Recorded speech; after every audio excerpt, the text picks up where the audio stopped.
sekarang ya, dengan kondisi makanan yang terlalu banyak makanan olahan ya, terlalu banyak gula-gula atau ya gula olahan ya, karbo olahan ya, kemudian terlalu miskinnya serat yang dikonsumsi oleh seseorang sehingga akhirnya tubuh kita terbebani dengan berlimpahnya gula yang masuk.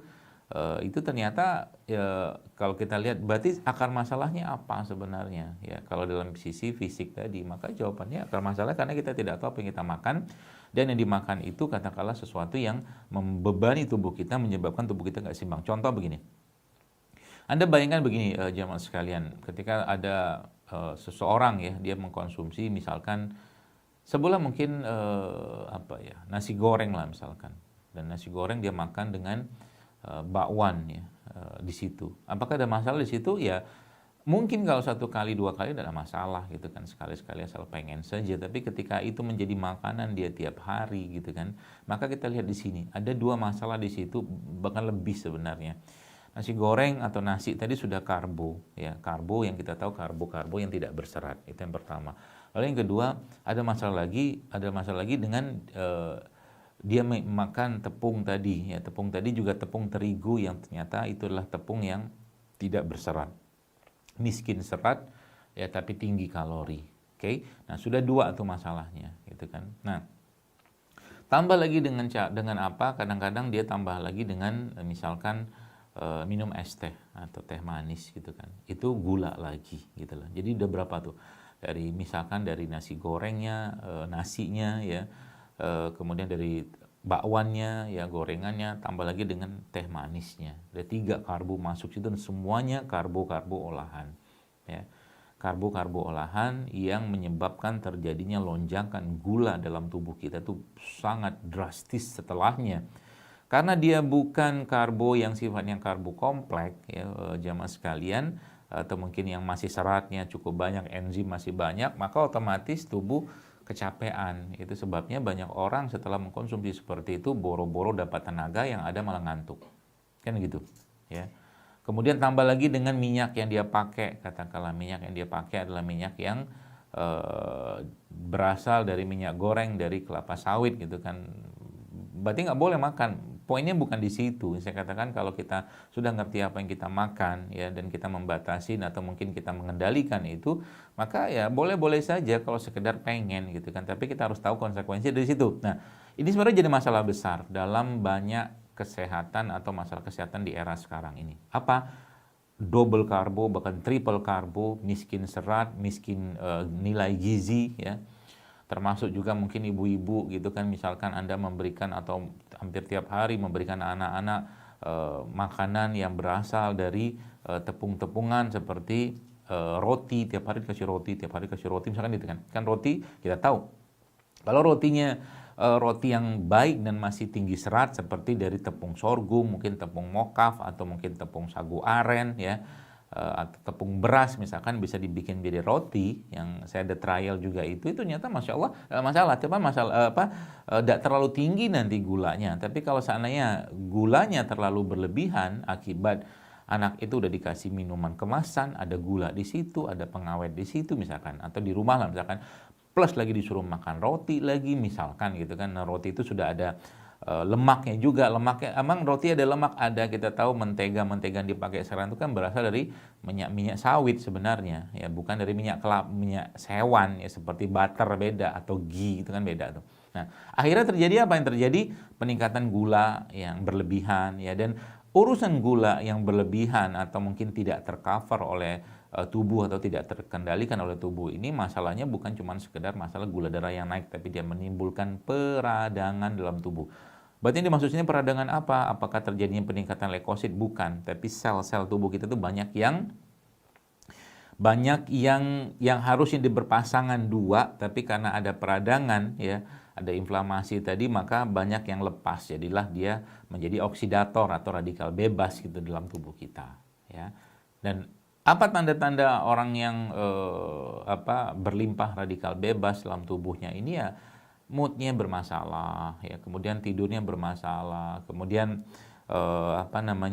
BAB-nya juga bermasalah, dan sering merasa letih, nggak ada energinya, ngantukan terus. Itu salah satu tanda bahwa seseorang itu peradangan dalam tubuhnya itu sedang meningkat gitu kan. Ini peradangan ini jangan ditafsirkan dengan berarti terjadi peningkatan sel darah putih, bukan itu. Ya, peradangan dalam konteks sel-sel itu banyak yang terpisah dan berdiri sendiri sehingga dia menjadi oksidator atau radikal bebas dalam tubuh kita. Ya, seperti itulah. Nah, saya jujur banyak sekali memberikan nasihat-nasihat dalam kajian-kajian saya untuk mengatasi hal-hal seperti itu. Tapi memang tidak mudah menyuruh orang atau menghentikan atau mengurangi saja makan-makan seperti itu tadi. Maka kadang-kadang saya berpikir ini harus ada solusi untuk itu, termasuk dengan berlimpahnya makanan-makanan yang miskin serat, tinggi kalori, tinggi gula tadi, bahkan tinggi lemak yang tidak sehat, itu akhirnya lambung pun atau pencernaan dia pun terganggu, ya, pencernaan pun terganggu. Jadi akhirnya sekarang berlimpah orang yang sakit lambung gitu kan. Kemudian nggak fit badannya, dia makan tapi nggak fit, makan tapi nggak fit. Nah, makanya di kesempatan hari ini ya, saya akan berikan tips-tips ya, supaya paling tidak ya sekarang nyuruh orang berhenti susah, ngurangi aja susah gitu kan.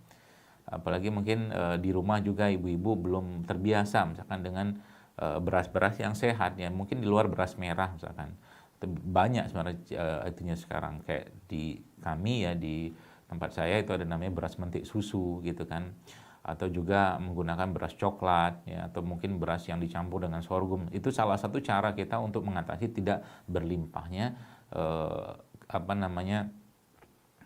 gula darah ya dalam tubuh seseorang akibat double atau triple karbo yang masuk, atau bahkan satu single karbo saja tapi banyak yang luar biasa, akhirnya tubuhnya menderita gitu kan. Dan termasuk juga emahnya atau mungkin sakit pencernaan juga bermasalah. Maka ada banyak solusi atau mungkin ada beberapa hal yang biasa saya sarankan ya untuk memperbaiki ini, karena memang kata kuncinya kalau pencernaan kita tidak sehat, ibu-ibu sekalian, jemaah sekalian, maka semua sistem tubuh kita juga akan bermasalah ya. Maka keluhan-keluhan seperti yang berhubungan dengan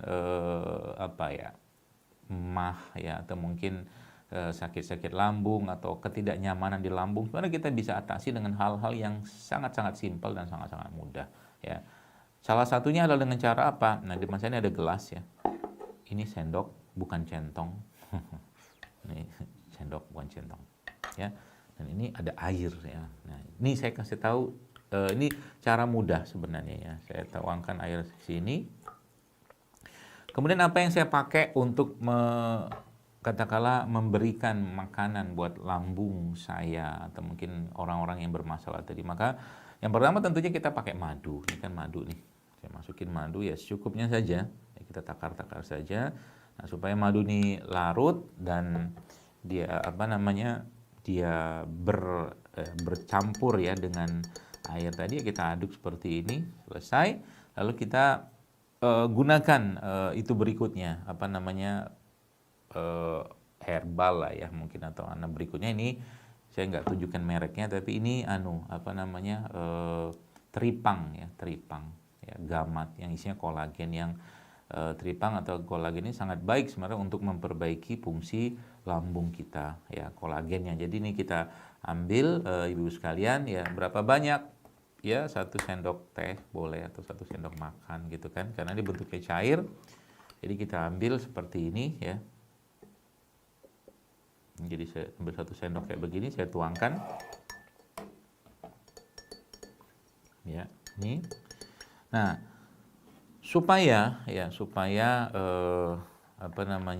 dia bisa memberikan ketenangan juga pada lambung, biasanya saya tambahkan lagi dengan garam ya. Ini garam sedikit saja, ini garam seperti ini. Oke, lalu ya diaduk ya. Kenapa harus diaduk? Karena biar larut ya. Setelahnya gimana? Nah, setelahnya ya sudah diminum ya. Ini diminum. Kapan minumnya?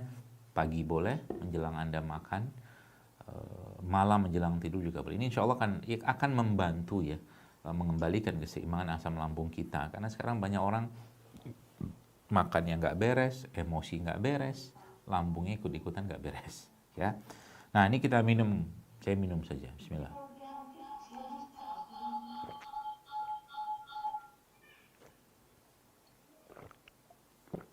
Ini salah satu cara, meskipun banyak solusi lain yang kita bisa dapatkan atau mungkin untuk mengatasi masalah pencernaan tadi. Nah, itu salah satu caranya.